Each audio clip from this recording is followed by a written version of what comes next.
Paul, welcome to Becoming Okay. How are you doing today? Very well. Thanks for having me, Meg. I'm so excited to speak to you. I actually spoke to a few people. We've been back and forth in emails, haven't we? And I said a couple of people have been like, how have you got hold of this guy? Like the CEO of Cornwall Mind. This is crazy. Like really looking forward to hearing how your guys' conversation goes. And so where I really wanted to start with you today is actually asking more of your own lived experiences and your personal background, your own journey as to why you felt like the Mind Mental Health organization was the right fit for you. And if you could share a little bit more about maybe your role and the meaningful difference you guys are making. So a bit about my background. My mother, father and stepfather all worked in mental health for the NHS. So I sort of grew up with a background and conversation about mental health. Even as a young man, I always felt there was something missing from that conversation. Largely people were defined by their diagnosis and presenting symptoms. They all worked at some point or other with people who'd been in inpatient units for large periods of their lives. And the idea of recovery from illnesses such as schizophrenia or bipolar was not really discussed. It wasn't really part of the conversation. There was no mention, as we talk about in Mind and a lot of sort of more progressive recovery work, there was no mention of recovery being self-defined or measured by happiness, healthy structure, behaviours, aspiration or achievement. The NHS has moved on a great deal since these times, obviously, because I'm quite old now, and certainly employs some talented and progressive clinical staff. But these early conversations meant that when I moved into the field of mental health myself, around my mid-30s, I was drawn to a more holistic and person-centred solution, which seemed to be at the heart of VCSEs working in this area, which is really why I chose to work in this sector rather than the NHS. I did have a period where I worked for the NHS and I really enjoyed it. I worked in a thing called assertive outreach, but I'm certainly more drawn to the values of the VCSE. So if I just talk a little bit about my kind of professional journey that led me to the job that I've got now, is that right, Meg? Yeah, it'd be really good to understand actually a bit deeper because whenever I think about a mental health career, I think about counselling or therapy and becoming a therapist or something. So it'd be really interesting to know actually the different avenues you took. Um, I mean, career paths are interesting, aren't they? I can remember going to like careers meetings at school, and I left school in the 80s, and they were just like, well, there's some factories up the road, and I thought, I don't really want to work in those. And I never set out to have a career in mental health, to be honest. I think careers are just sort of you being prepared for opportunities that come your way, aren't they, really? Occasionally people end up doing what they set out to do, but not often. So for me, I took my background is creative, and in creative work, you have long periods of not working. And that was never very healthy for me, if I'm honest. And I saw this job in the paper for a local mental health organisation, and I really wanted to get fitter, and I wanted to be more kind of connected. I got a little bit isolated, and I saw this job for a Fit for Life worker, and I thought, oh, that's interesting. So somebody's going to pay me to get fit and meet people. I think I'll give that a crack. So that was really sort of my beginning. So I took this entry level role with a charity called Pentreath, and I worked there for over 17 years. And I developed as a frontline worker. I did do during my time there. I did do a clinical qualification, but I never practiced. I developed as a manager and later a leader. The leader thing is interesting because when people, when I came to Mind, they talk about leaders of local minds. I was just not very comfortable with that as a kind of identity. But certainly it's a way of being. So I sort of developed as a leader largely under the guidance and I would say mentorship of their CEO, Louise Knox. In the later years I worked there, although I knew my work was having a positive impact, I started to look for opportunities to make my own mark. So I still see myself as an overtly creative individual. I'm sitting here in my studio. I've got a professional background in music and production and songwriting. So something that really fits into that idea of myself is the idea of taking hold of a space and building something new. It doesn't really matter what that space is. It could be a canvas, it could be a hard disk, or it could be people. And personally, I think there's something more rewarding about being creative with people than inanimate objects. So I was looking for something to sort of help me move forward and do something a bit more kind of that I had not more control over, but I could have more influence over. And especially if I was going to give up a really good job in a really good organisation, it had to be the right fit. When I was a frontline worker, Mind in Cornwall, I was aware of them, and they had a slightly checkered history over the years. At one point, I think there were at least 4 separate mines in Cornwall, and though there were some examples of excellence, none of the individual small local mines seemed sustainable or actually to live up to the national reputation that Mind has. So an opportunity to take on the role of CEO as the last 2 remaining merged and became just Mind in Cornwall, Cornwall Mind, and the existing CEOs both stepped down, and neither of them wanted to step into that space. I thought, if I'm ever going to take a risk, this seems like a good one. So I was mostly drawn by how highly regarded the brand was and is. And I really sort of relished the challenge of bringing Cornwall up to meet those expectations. So we're still by no means the largest mental health charity in Cornwall, but since I took over the role in 2020, we've gone from supporting around 120 people a year with 9 part-time staff and a turnover of around 150k to supporting well over 800 people with well over 1,000 interventions. We've got 33 staff, turnover just shy of 1 million. And one of the things that I have massively enjoyed about that journey is creating new jobs. I get a real kick out of that. And not just any job, a job where it's meaningful for somebody, it's nourishing for the people that do it, as well as for the people that receive our services. But I have to say, what's inspired me most through this journey at Mind is how effective our interventions are. So nothing we do is clinical. But if you measure people's recovery using clinical tools, the effect is undeniable. It's a really powerful approach that we take. So when you instill the belief in people that they can recover, however they choose to define that, that's not necessarily a complete absence of symptoms. And then you combine that with a genuine respect for a lived experience in your workforce, really powerful things happen. People get well and they learn how to be more resilient on a long-term basis. And it's not an exaggeration to say that my team genuinely saves lives. I love it. I was going to ask you a bit later on, but it feels like the right time to bring Cornwall into the mix as a county and just to talk a little bit about the things that keep you up at night in regards to Cornwall's current situation with mental health support. And I know across the UK, mental health is a very, I want to be careful with my words, but it's difficult to manage. It seems like the wait lists are very long throughout the NHS, and we're working really, really hard, people I know that are in those spaces, but to try and bring down the suicide rate, trying to reduce mental health and trying to find better coping mechanisms that aren't just relying on the NHS, because I know that it's just a bit of a vicious cycle. So obviously having your local communities and your local mental health charities like Mind are like immensely valuable beyond what you and I could sit here and say on a podcast today. When you say your team saves lives, they literally are saving lives, but it's still so far from perfect. And Sure. we still, like, it's been in recent news, you've probably seen that there's been a couple suicide attempts and, across Cornwall Live and the press, and it just, the backlash it gets online, it must be a hard position, like the position you're in as the CEO of Mind of Cornwall, that people are saying we're still desperate for help. Like, where are you seeing the gaps, and why do you think that is? Like, if some people are listening and they're just like, why can't we do more? It's not like we're sitting back thinking, we don't care. I'm going to pick up your point on it being reported in the media. So reporting suicide in the media is it's very important, the way that it's done. There's a thing called suicide contagion, and if you, for example, you report how someone takes their life and where they take their life, the incidence of suicides that use the same method in the same position go up. So you have to be, as a journalist, incredibly sensitive about how you report it. And I get that it's newsworthy and in the public interest.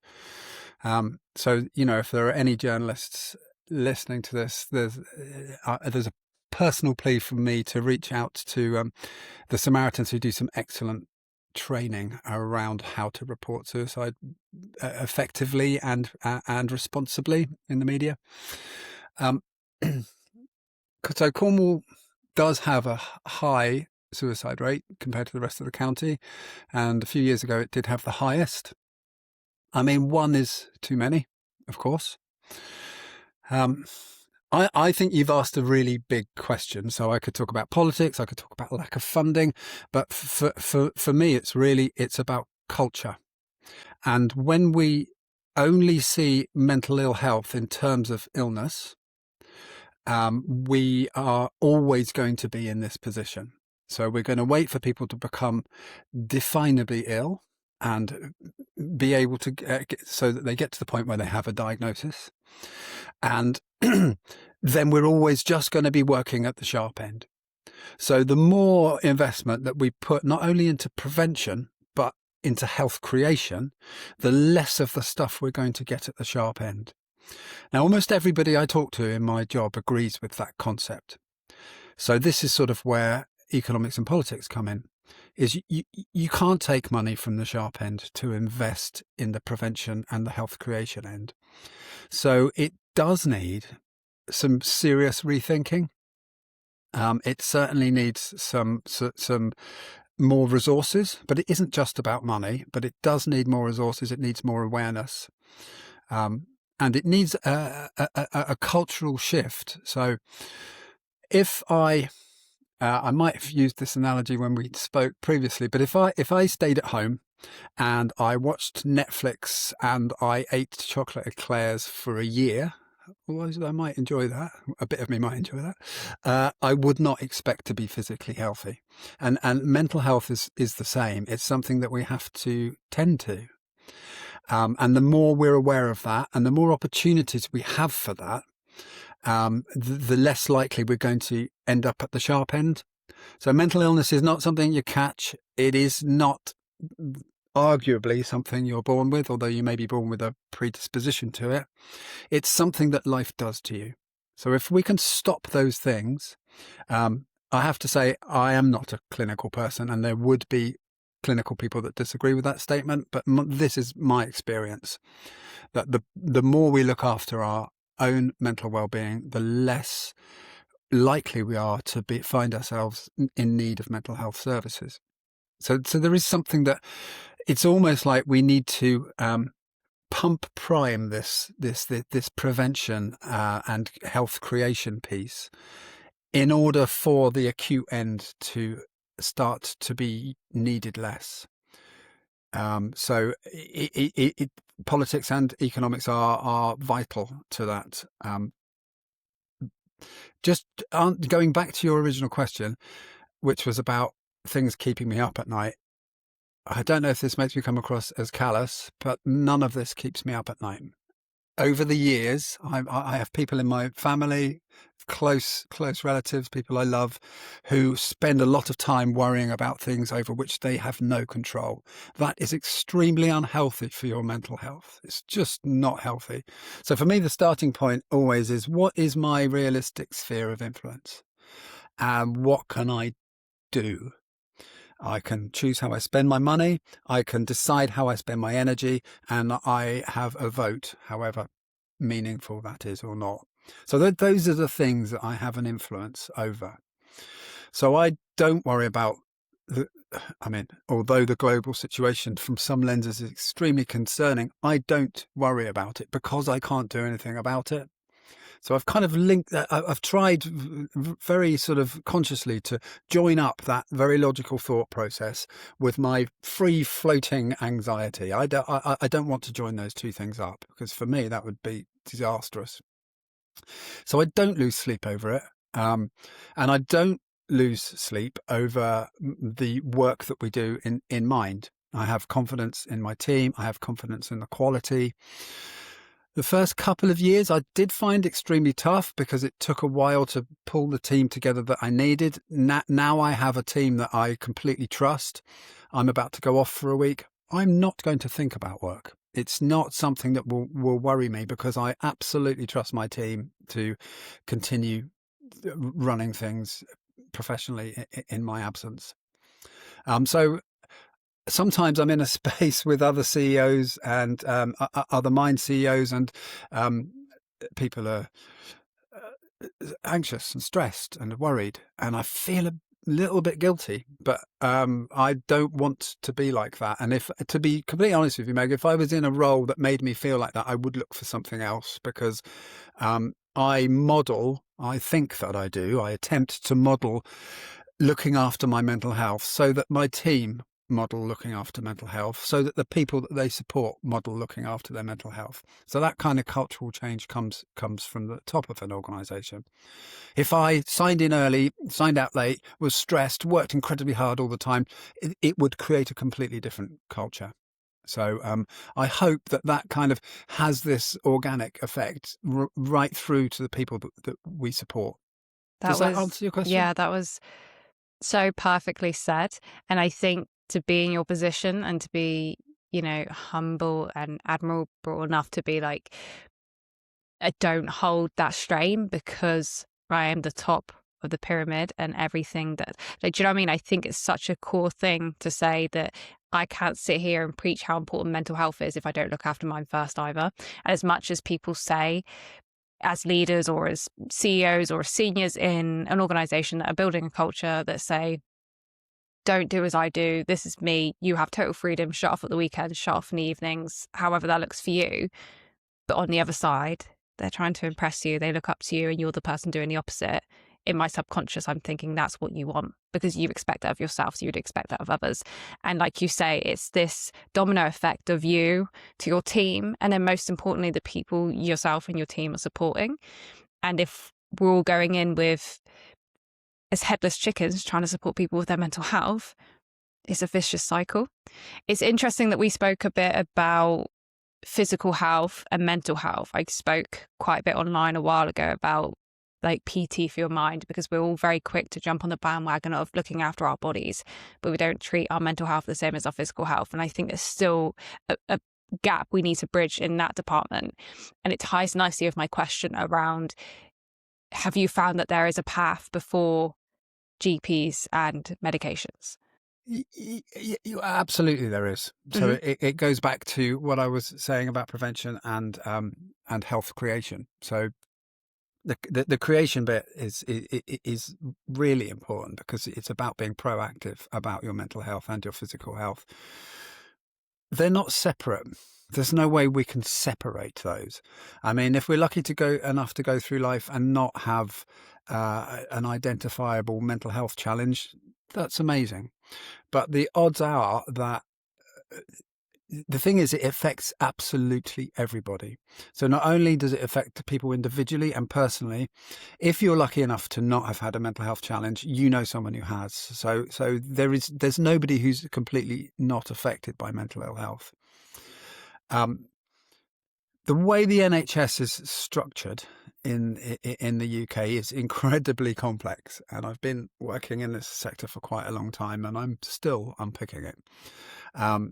And we have this sort of approach to GPs, and I know a couple of GPs, and I have a huge amount of respect for them. They have a small amount of time to deal with a huge variety of things, only a few of which they will be expert in.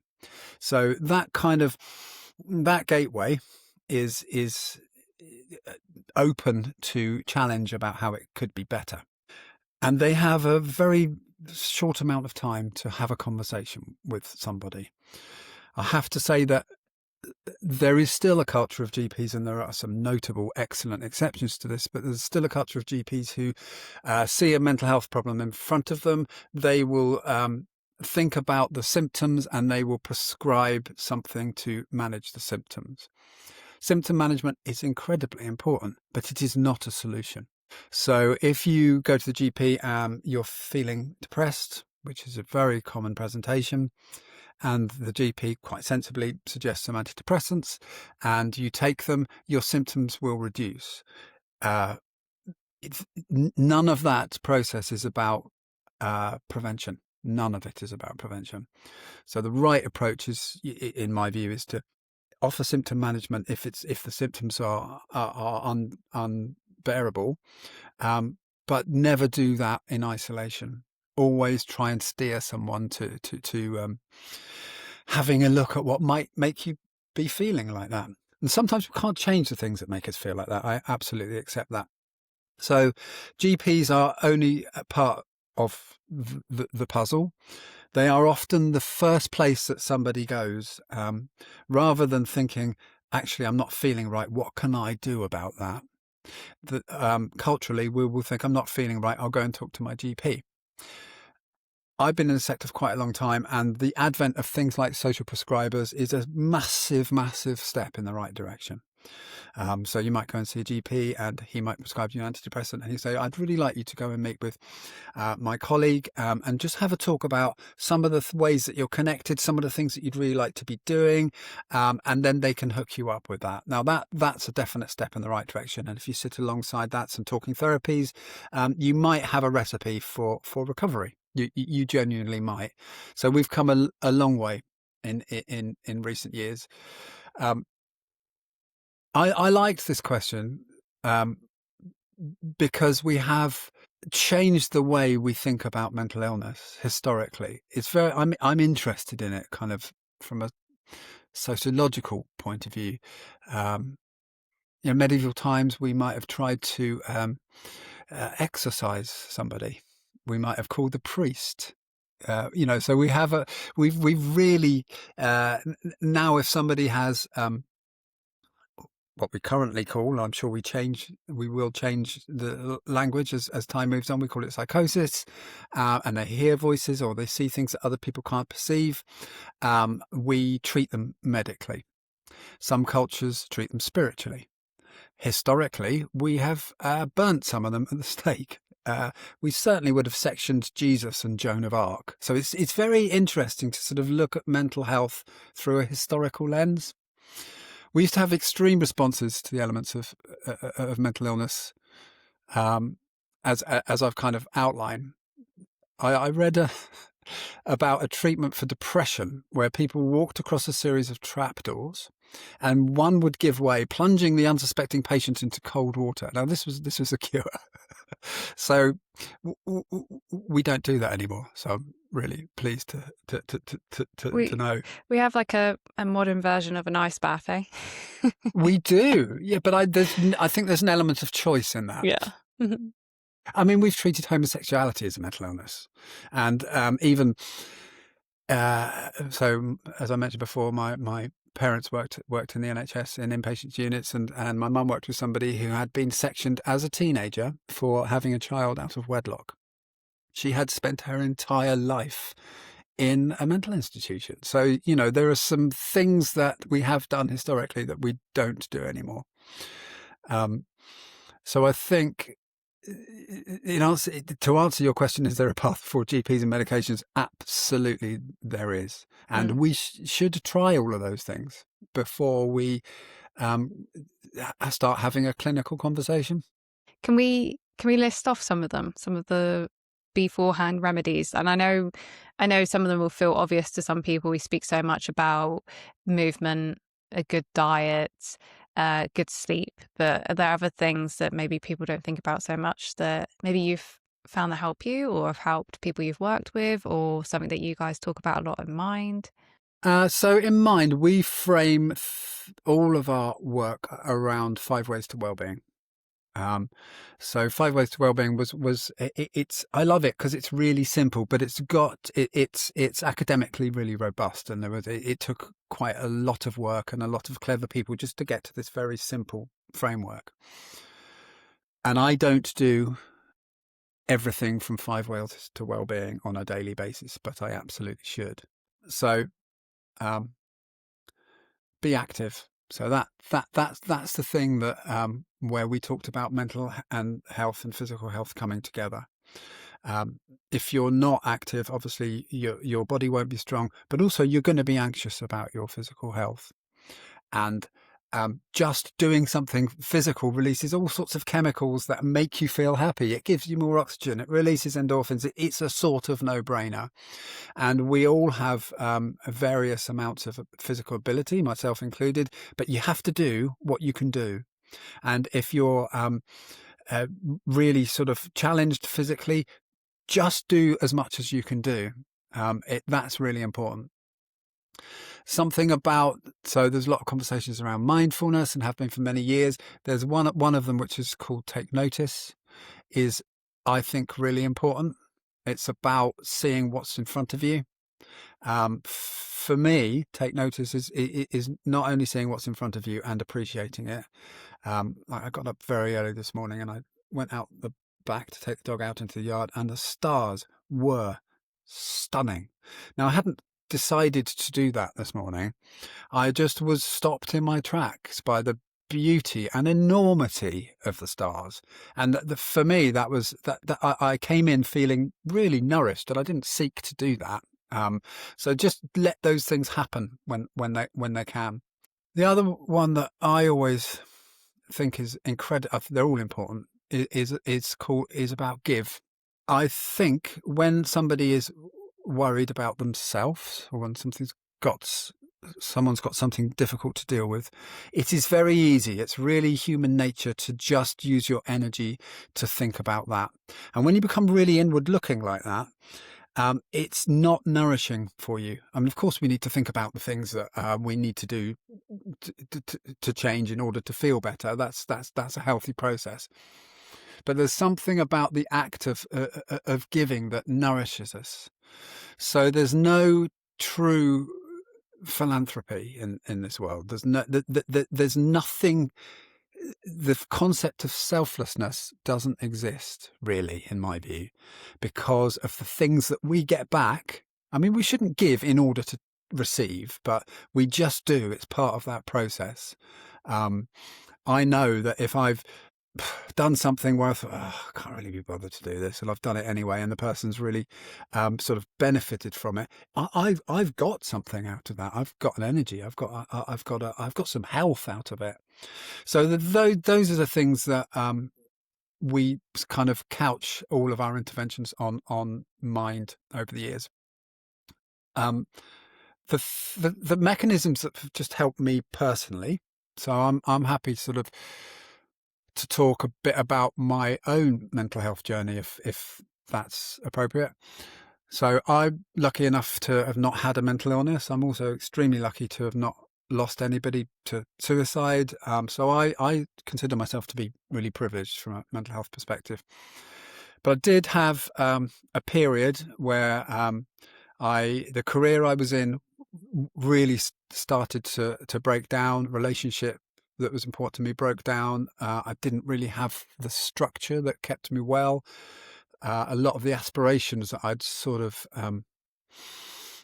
built my personality on, I had to adapt, and that was at the same time as quite a challenging physical health prognosis. So these things all kind of coalesced to make me feel very small and unimportant and unhappy. And I had maybe a year or so where I didn't really go out. I sort of went shopping, but at night. Didn't really socialise. I became very isolated, and thought that was okay, and it wasn't really. So I went on a sort of well-being expedition, which is the best way I can describe it, to sort of pull me out of this funk. I had some counselling, and to be honest, that wasn't a good fit for me. I found it the suggestions sort of obvious, and I think I knew the things I should have been doing anyway. So it was about wanting to do them rather than knowing what they are. I sought out some healers with a more kind of spiritual focus, just partly because I'm very interested in why people believe various things. So I actually went to see somebody called a psychic surgeon. I didn't for a second think that he would be able to fix the things that are going on with me physically, but I was fascinated by the reasons that he thought he could. So I sort of went on this partly academic journey. Academic's not the right word. Partly kind of fact-finding mission, and partly wanted to make myself feel better. And I have to say, I did it for a couple of years and I really enjoyed it. And some of those sort of spiritual people were absolutely amazing. And giving and powerful. So I'm glad I went on that journey. One of the things that really sticks in my mind from that time was I went to see a GP, not as a GP, but as a homeopath. He had a private homeopathic practice. And he didn't prescribe anything for me. He just talked to me about tending my garden. And it's something that really stuck in my head. He listened to my whole story. It was a private consultation, so I was with him for an hour or so, and that's partly the challenge for GPs. They don't have time to have that whole conversation. He listened to my story, and he sort of suggested that I had neglected too much of things that were important to me. So my protective factors. And that's a really important concept to get hold of when we're looking after our mental health. What are our protective factors? Sit down, have a think about them, write them down and tend to them. A lot of people do this in relationships. They have a relationship. It's wonderful. It means everything to you. You're absolutely in love and you build your life around this person and it doesn't work. And then you feel like you have nothing. So there's something about just tending to your garden. If you put everything into one crop and the crop fails, you don't have a garden. So just create different crops and tend to them on a regular basis. And he drew a little diagram, and it's an analogy that has really stuck with me. And I've seen so many people do that, where they just put all their eggs in one basket and then it drops and they completely have lost themselves. So I think that's really important to focus on. I mean, coping mechanisms sort of as a concept seems to imply symptom management to some degree. And I think it's much more healthy to think about protective factors, as I've talked about previously. And what that does is draw the focus to preventative measures rather than than waiting until you're starting to feel unhealthy or unwell. My protective factors are relationships with my family and my friends, being as physically active as I can be, trying to live in the moment rather than the past or the future, finding valid outlets for my creativity. And also for me, I need structure and I need purpose, and I get that through my work. So those are the things that keep me well. As you're talking there, I was thinking more and more about journey to happiness and people that talk about gratitude and practicing, like you say, being in the moment, being grateful and thankful for what you have. Like you started there by saying you feel so privileged. And I wonder, how do we help people to find gratitude when there are some people that are, in this very moment thinking, I have nothing to be grateful or thankful for. I feel completely lost. And what can I do to pull myself out of that? And I know that's a huge question, and that's a long journey you take as well. And I think that's something really important to add here, is that your mental health journey isn't a journey with a destination. It's something you should practice forever. If we go to the gym for a year and then we give it up for life, we don't reap the rewards of the muscle and the strength we've gained. That will fade over time. So it's very important that when we're talking about this isn't something that you listen to this podcast, you practice for a week and Bob's your uncle, you're good. But for people that are just thinking, I don't even know where to start my mental health journey because right now I've got no reason to get out of bed. Have you spoken to people in that situation? Oh, certainly. Yeah. So when I was a frontline worker, there's a big thing around kind of engagement, and people don't engage for a lot of reasons, but mostly people don't engage because of motivation. And when you've been unwell, depressed for some period, your motivation goes. Absolutely, of course it does. But you do. For me, it's about. I mean, if I think about my time as a kind of caseworker, it's about finding the catalyst for somebody, and it is different for everybody. So you started off your question by asking about gratitude. So it's a weird word, gratitude, because it's like I'm thankful for something I don't deserve. I don't know that isn't. I don't know. There's a subtext to it. I always feel privilege, and I do think that everybody who lives on this beautiful planet, especially in this beautiful county, has things to be thankful for. And I've got an awful lot to be thankful for, and it's very healthy to remind yourself of that on a regular basis. In terms of unlocking a lack of motivation, I'm gonna give an example of someone I worked with. So they'd been had a lifetime of substance abuse, and couldn't really see any reason to change it. But they knew, I mean, in this case, it was alcohol. They knew that if they didn't stop, their body would fail and they would die. And they didn't want to die. So that was kind of the starting point for them, is they didn't want to die. So I worked with them for some time, and partly what I like about VCSE is if you put projects together properly, you have time to develop understanding and trust before you try and support somebody into any changes at all. So we just went on a bunch of walks, and we found we had quite a lot in common, and we talked, and this person really started to trust me, which is the starting point. If you've got 10 minutes with somebody and they make a suggestion, you can take it or leave it, really. But if you've got an existing relationship with somebody and you think, actually, I like their values, they're pretty smart, they seem quite together, you're way more likely to take their suggestions seriously. And then I got to know this person better, and we did some graded exposure stuff. So where people are too unmotivated or too anxious to engage in things. The graded exposure thing is you basically help them identify something that they would at least agree to have a go at.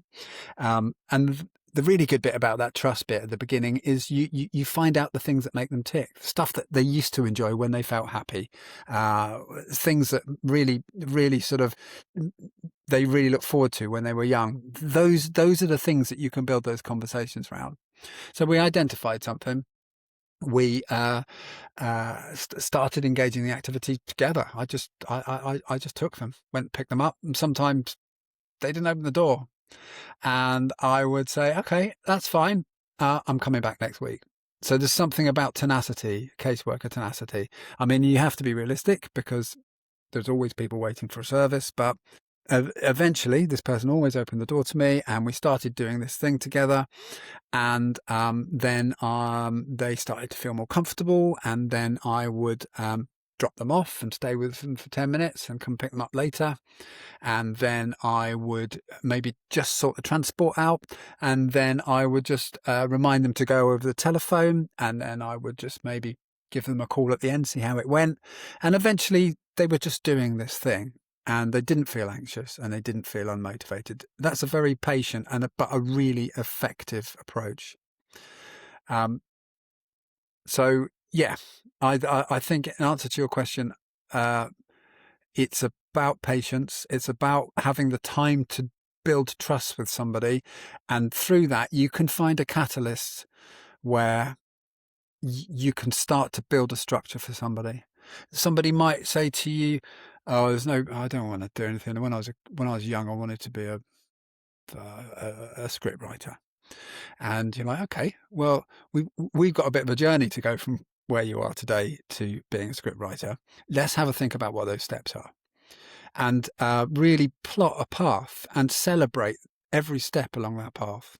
I'm lucky in my organisation, and in the VCSE generally, there are some incredibly skilled caseworkers who use that kind of stepped, goal-focused coaching approach to help engage people and move them from point A to point B. I love that. I just wrote that down. There's someone I know it's very important in my life, and I'm thinking it's a hard thing, like you say, if you haven't been through mental health yourself, the likelihood is you know someone that has been, and to be the person that loves someone so dearly that's struggling, I think is almost just as hard a position to be in. And especially when that person turns from child to adolescent to adult. And then you get to a point where you're an adult struggling with your mental health, and people go, well, it's kind of your problem now. And it's harder. it's harder to work through. And I think the word patience there is key to all of this. Like I said, it's a journey, and it's a lifelong journey, and it's not something that we can change overnight with one conversation. But I love that approach to it, that approach to supporting someone and helping them find motivation and love and passion again, is really unique when you're, someone like myself that's scrolling through Instagram and LinkedIn on the daily, and you see a lot of the same things that are advised. And it's go to therapy, try an ice bath, go to the gym, meditate, journal, and you do several of those top 5, 10 suggested things, and they don't all stick, and you don't like them, and it's not working, and then you feel like I just can't be fixed.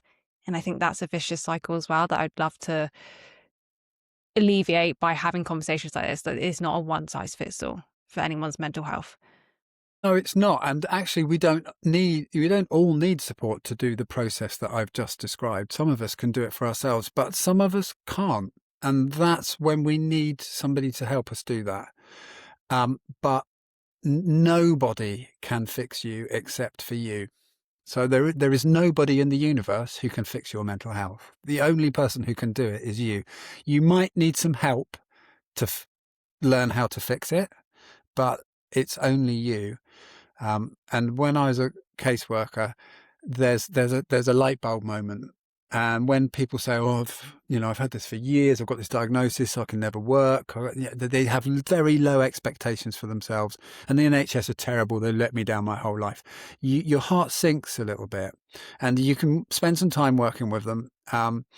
And if you can help them get to a point where they realise that actually, of course not, because they're not actually being the catalyst for their own good mental health.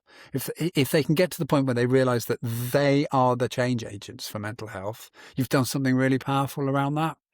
There's a really good model called Recovery College model, where rather than feel like a patient, where you've got a mental health symptom and you go to a clinician who helps you treat your symptoms, you are a student. And you go to Recovery College and you learn about a variety of symptoms and conditions, some of which you might have, some of which you might not. And you learn about coping strategies, and it moves you, it suddenly engages you as a student. You think, okay, well, I am interested in this just from a kind of an academic perspective, but also I can take this learning to keep myself well. And it changes that whole power balance. Mm.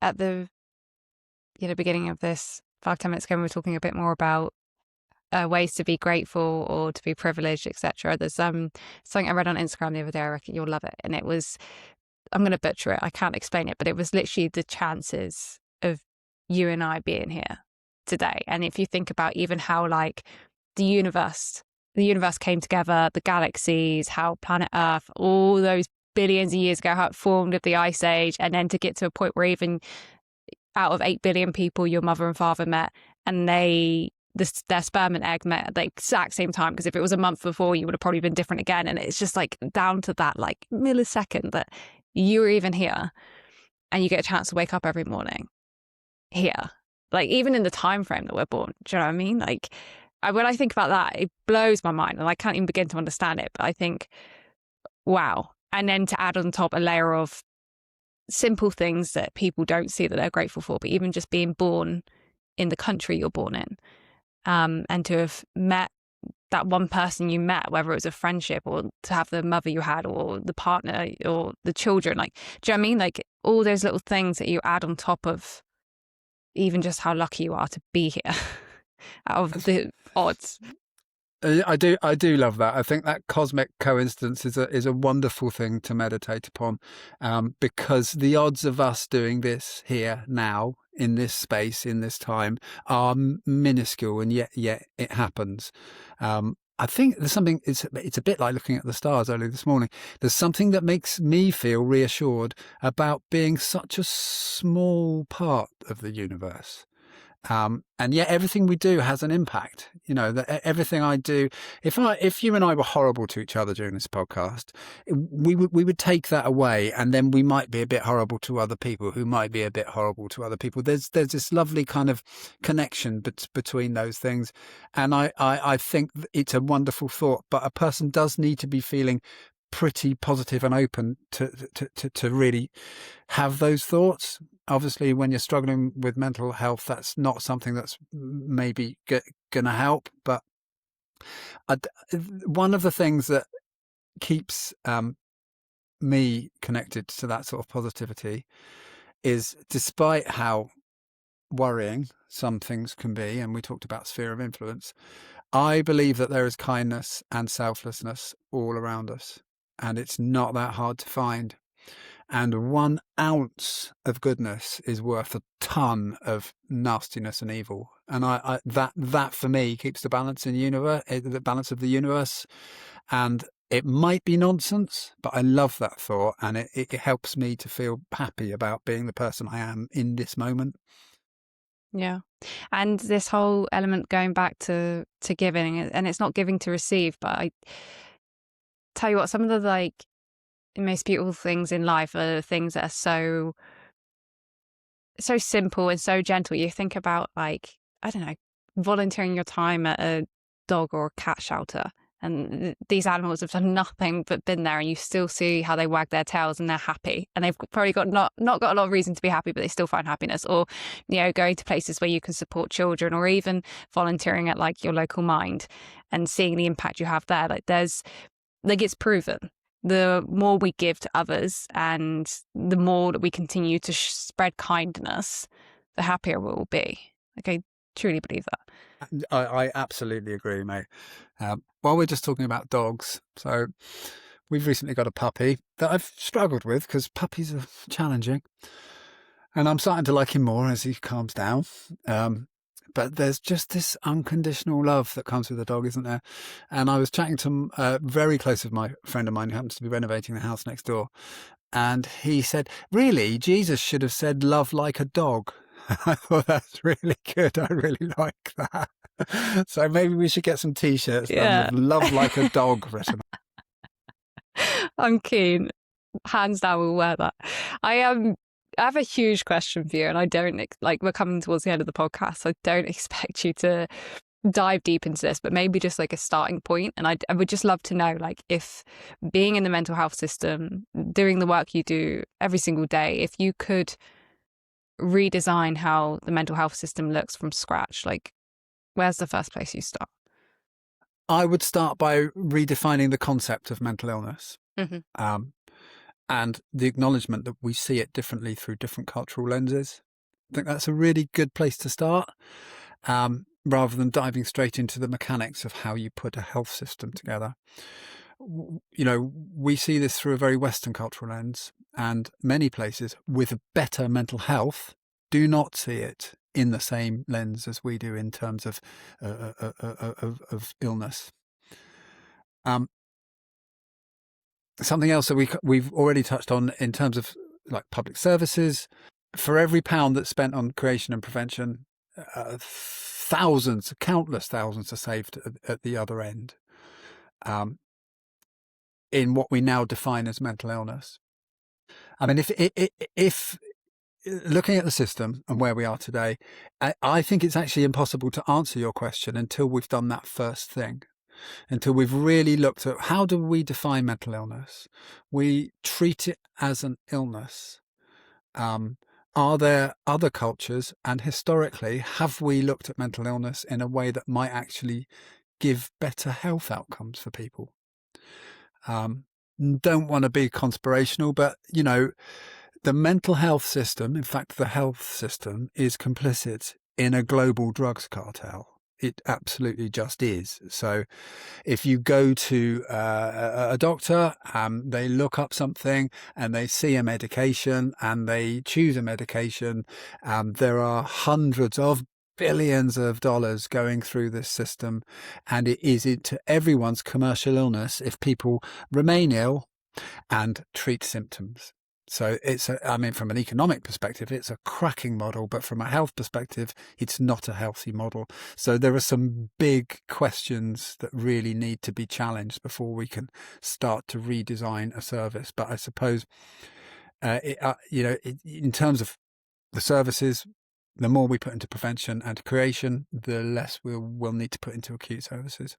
Do you think one of the most important places to start with that is within our education systems and with young children and adolescents, or do you see that differently? One of the things I think, if I had a chance to restructure the mental health system in the UK, is to maybe have more of those conversations early on. We talk so much, and this is just for another time, so much about how what we teach children in schools these days, perhaps we could be looking at how do we teach them more about business and finances and mortgages and all those other things that they have to address the minute they become an adult, but it isn't really spoken about much in school.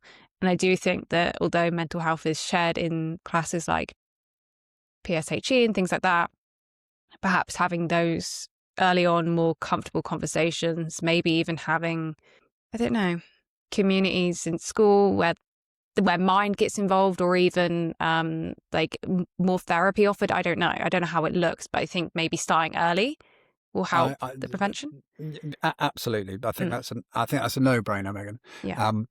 I think that, like you say, they do touch on it, but there are structured PE lessons. Structured. Every organisation, every school has them, and they're really important. Maths and English, really important. I mean, personally, I look at primary education, where I have a son in primary education, and it's so well structured. And I think the longer you're in the education system, I think secondary school education is less well structured. But you're absolutely right. Why don't we structure lessons by looking at what are the ingredients that make somebody healthy, happy, and contribute to society? And let's look at what skills they need to do that, and let's teach those. I mean, that just makes sense, doesn't it? And we have a thing culturally, again, where we really value STEM. We really value, the science, technology. And of course, there's a place for that. But without that, without art and without creativity, these things are nonsense. They're almost pointless. So, we need to teach creativity. Of course, we need to teach STEM subjects. But equally, we need to teach how do you stay well? What do you do when you're worried? How do you look after somebody you care about? All the things that might impact on a child's mental health.